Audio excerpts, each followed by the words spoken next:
I got some people saying to me, I don't really know what to think of this Michigan win. I don't really know what to make of it because we look sloppy at times. Listen, guys, we are now 5-2 against the spread. The spread tells all. That is Vegas and people gambling and everything else telling us how much they think of Michigan or don't think of Michigan. In this case, Michigan was favored by 23.5, I think it was, and we win by 26. We cover the spread once again out of an amazing defensive effort just over and over again. I know Northwestern's offense isn't that great. I know a lot of the offenses we have faced are not that great, but it doesn't matter. Sometimes defenses, they fold against not that great offenses. Look at today. I mean, Kansas had their way with Oklahoma. Navy had their way in a good portion of the game against Cincinnati. They definitely had an opportunity against them.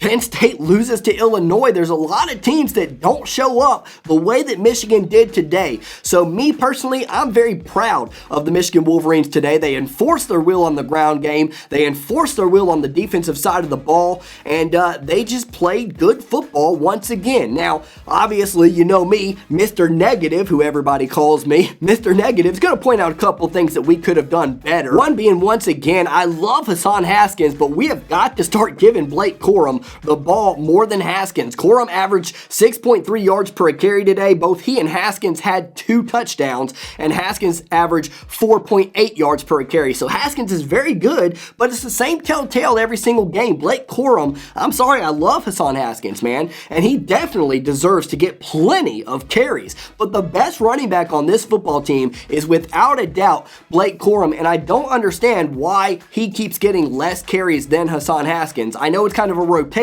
by drive a lot of times and this and that, so it's kind of luck of the draw on how things go. But if for my money, I want Blake Corum to carry the ball much more than Hassan Haskins. The other thing we didn't do well was what Brady Quinn said, absolutely correctly so, at halftime, and that is we just didn't throw the ball downfield in the first half. You're not going against the same kind of athletes that you will later on in the season against Northwestern. Throw the ball downfield, and we saw what happened. We didn't complete them necessarily, but we drew penalties, which is, you know, every bit as good as a completion in some cases. I mean, well, it's not every bit as good. It's only 15 yards compared to the alternative, but it forces them to make a play or, you know, grab a hold of our receiver or interfere with him or what have you, and it helps us in our drives to sustain drives and move the ball downfield. You gotta put the pressure on the defense, and in a lot of ways, that's what Michigan is doing wrong. Again, I'm about to get right into the positive, so shut your mouth. I don't want to hear all this negative. You always talk negative stuff. I'm just getting some things out of the way.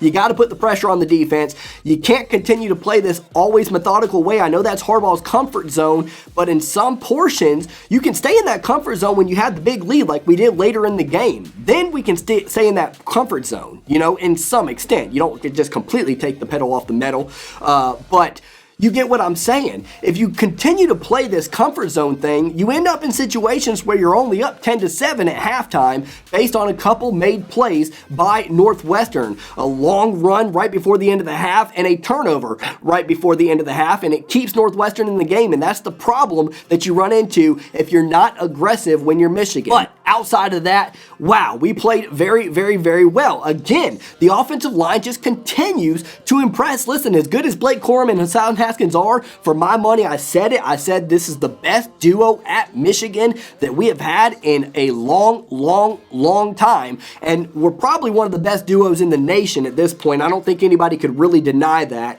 But the offensive line, a lot has to be said for that because these guys are really good, but you still got to have holes to run through. I played running back growing up and receiver growing up, but primarily running back, and I understand that 100%. You are as good as your offensive line is to some extent. Some guys can get away with it, Barry Sanders and guys like that, but you got to be very special. So as good as Corum and Haskins are, man, they don't do it without this offensive line. And this offensive line today allowed for 294 rush yards, 5.4 yards per carry for those Michigan running backs. And they once again made the job easy for Cade McNamara. McNamara did throw the ball a lot, 27 times, but again, they were efficient, easy throws, only averaged 4.8 yards per completion. That always tells you, that's a big indicator in most games, how easy those throws actually are. 0 touchdowns, 0 interceptions. Hutchins took care of the ball. We did fumble a couple times, did Michigan, but outside of that, McNamara took care of the ball, only threw for 129 yards. J.J. McCarthy was 3 for 5 for 34 yards. And so Michigan, just same old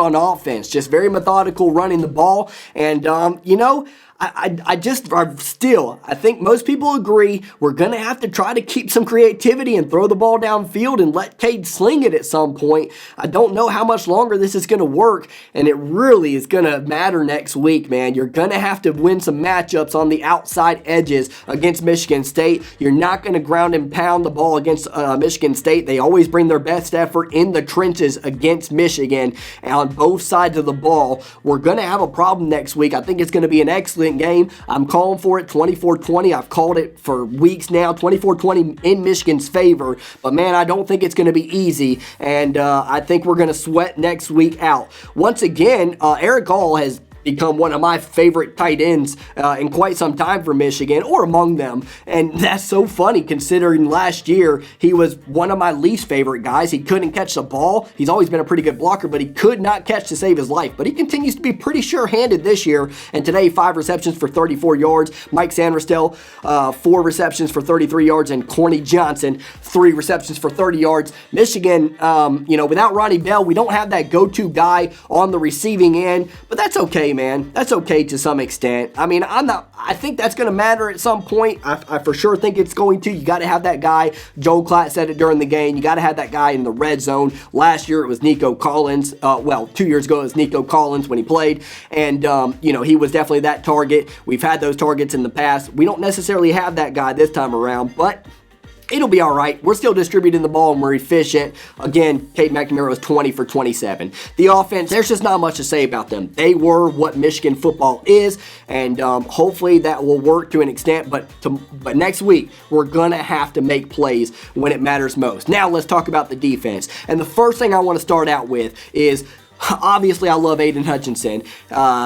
Steve Day said that he's probably going to be, he has a prediction that Aidan Hutchinson's going to be the Big Ten Defensive Player of the Year. I have no real argument with that. He's certainly in the running. He definitely is going to have his opportunities. But a lot of times, Aidan Hutchinson is getting double teamed. And so this is, I preface that by saying that it would be Aidan Hutchinson. But because of that, David Ojabo is becoming becoming one of my favorite players on the defensive end for Michigan. My favorite player is Dax Hill, personally. He's just so versatile. He's just dependable, reliable, quick, speedy, plays the ball well. Man, he does so many great things, does Dax Hill. Really has good tackling in the open field. You've seen him make a number of tackles in the open field and just read and react to the play each and every time. But David Ojabo is just a menace to opposing offenses. He is always in the backfield, whether it's a run play, a pass play, it doesn't matter. He's always got his hands up, knocking down balls,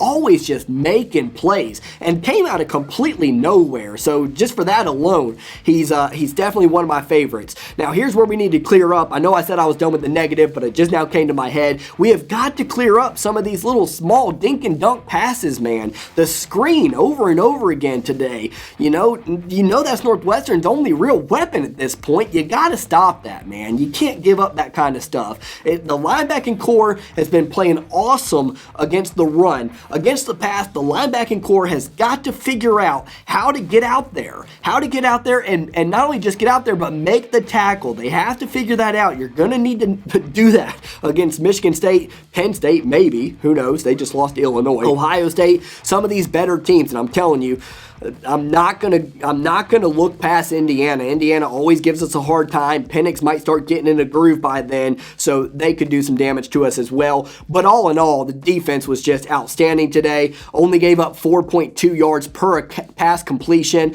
Ryan Hilinski was 14 for 29 for just 114 yards. He had no touchdowns and 1 interception. And then we only gave up 100 yards rushing the ball for 4.3 yards per carry. Our season average a couple weeks ago was 3.3 yards yards per carry. I think that's gone up a little bit. It's probably at like 3.6 now. So, you know, we want to shore it up a little bit, but Northwestern, that's what they do well. They hit up the trenches pretty well, and they play rough and tough up front. So, you know, I'll take 4.3 yards per carry. That's not that bad. And only a total of 233 offensive yards for the Wildcats. So Michigan's defense just continues week after week after week to get it done. And, you know, so there's so much to like. You got the block punt on special teams.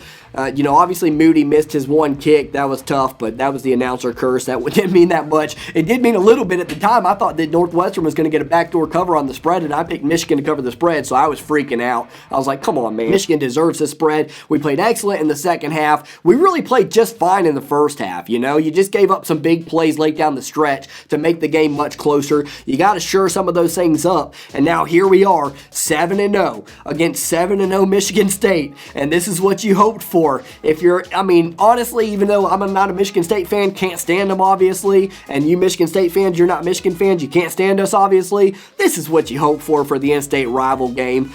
Pure Michigan, pure football. It's going to be brutal down the trenches. It's going to be a tough, grind-them-out game. Both teams held serve when they needed to. Both teams have played exceptionally well. Both teams can really run the football. Kenneth Walker III is a special, special player. So too is Blake Corum and Hassan Haskins. Man, it's going to be back and forth in a defensive way. And it's going to be, to me, what team can make bigger plays down the stretch and what team can really enforce their will and pick up third downs and just do the gritty work. Man, I'm just looking forward to it. I'm going to be calling it here on this channel, Michigan versus Michigan State. Then we'll do the reaction. Then we'll call Ohio State versus Penn State, and we'll do the reaction to that game as well. So Saturday is going to be an amazing week. I'm going to have content out next week as well throughout the weekdays, but Saturday is going to be wild. Until then, though, we got to be happy with what we got. Michigan played well, covered the spread, 5-2, like I said, against the spread. Let's go for 6-2 next week against Little Brother. Yes, I said it, Little Brother. I don't care what people say about curses. Everybody always talks curses all the time. In fact, Dustin said